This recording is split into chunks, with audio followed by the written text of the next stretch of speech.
If you accepted your last challenge, you should be standing up a little more today than you were when you watched the last video. If you are, I would like to hear about your experience.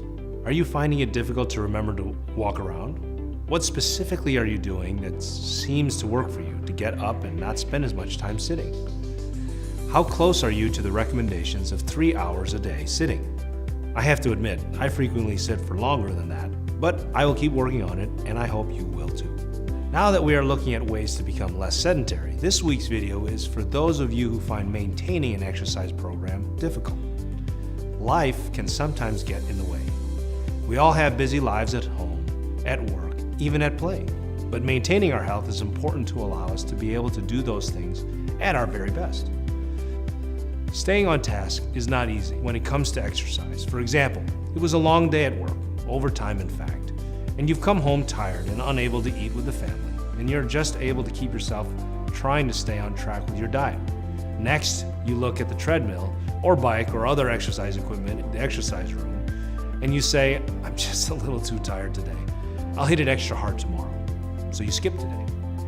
Then tomorrow comes and goes and work hasn't changed, it's only gotten harder, and another day goes by. Before you know it, 3 weeks have gone by, and that consistent exercise you've been working on and doing for so long now is erased by literally 1 week of just inactivity.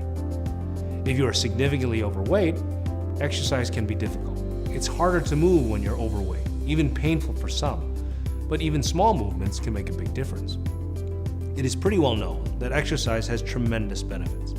But knowing this isn't always enough to keep us motivated. The mind is strong, but when the body has difficulty following the mind, then the mind can sometimes falter too. Small goals that add up to achieving one big goal is sometimes a way you can keep yourself on task and motivated. Knowing the war will be won with multiple small battles allows you to feel accomplishments along the way, instead of seeing that large number of weight or pounds that you want to lose and feeling only 2 pounds is not even getting it done fast enough. Just standing up more can improve your health. Park far from the entrance to work, or when you're out at the store, force yourself to walk from a further parking spot when you're doing everyday activities. Any motion can allow you to increase metabolism, even slightly. First, let's accept that no matter what kind of shape we are in today, things can get better. We're going to start from where we are now. Start by committing to parking your car farther than normal at work and walking in to start a small increase in your walking activity. From there, you can then start a small walk with your family or alone in your neighborhood or on the treadmill. Always start small and let your body and mind build up. Human habits are hard to break and hard to establish, but gradual change allows those habits to set in and be more permanent. When we accept that, we are starting from where we are today. We can begin to treat ourselves with what is known as self-compassion.